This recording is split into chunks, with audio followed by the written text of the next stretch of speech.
જામનગર શહેરમાં 49 રોડ પર આવેલા નહેરનગર શેરી નંબર 13 પાસે એક યુવાનની ઘાતક હત્યા કરવામાં આવી છે.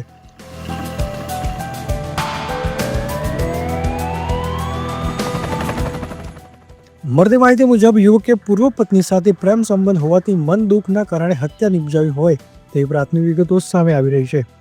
શહેરાજ રોડ સવારે 11:30 આસપાસ બે યુવકો વચ્ચે માથાકૂટ થતા દિગ્વિજય પ્લોટ નંબર 49 વિસ્તારમાં નહેરુનગર શેરી નંબર 13 પાસે જયેશ ઉર્ફે ટકો ચાવડા નામના યુવકની હત્યા નિપજાવવામાં આવી હતી. જ્યારે સમગ્ર વિસ્તારમાં અફડાતફડી મચી ગઈ હતી. આ ઘટનાની જાણ થતાં તાત્કાલિક પોલીસ ઘટના સ્થળે દોડી આવી હતી અને તપાસ હાથ ધરવામાં આવી હતી.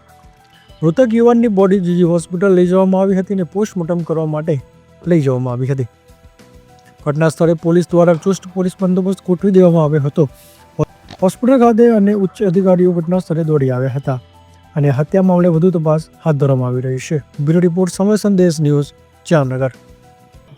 જામનગરના સીટીસી પોલીસ સ્ટેશન વિસ્તારના શંકર ટેકરી વિસ્તારમાં એક મર્ડરનો બનાવ બનેલો છે. મરણ જનારનું નામ જીતેન્દ્ર ઉર્ફે જયલો જગદીશભાઈ ચાવડા અને મરણ જનારની ઉંમર આશરે 25 વર્ષ જેટલી બતાવે છે.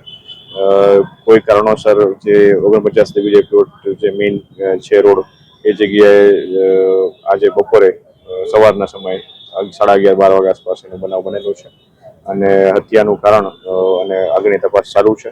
ગળાના ભાગે મરણ જનારના ગળાના ભાગે છરીના અથવા કોઈ તીક્ષ્ણ હથિયારના ઘા લાગેલા હોય એવું પ્રાથમિક દ્રષ્ટિએ જણાય આવે છે.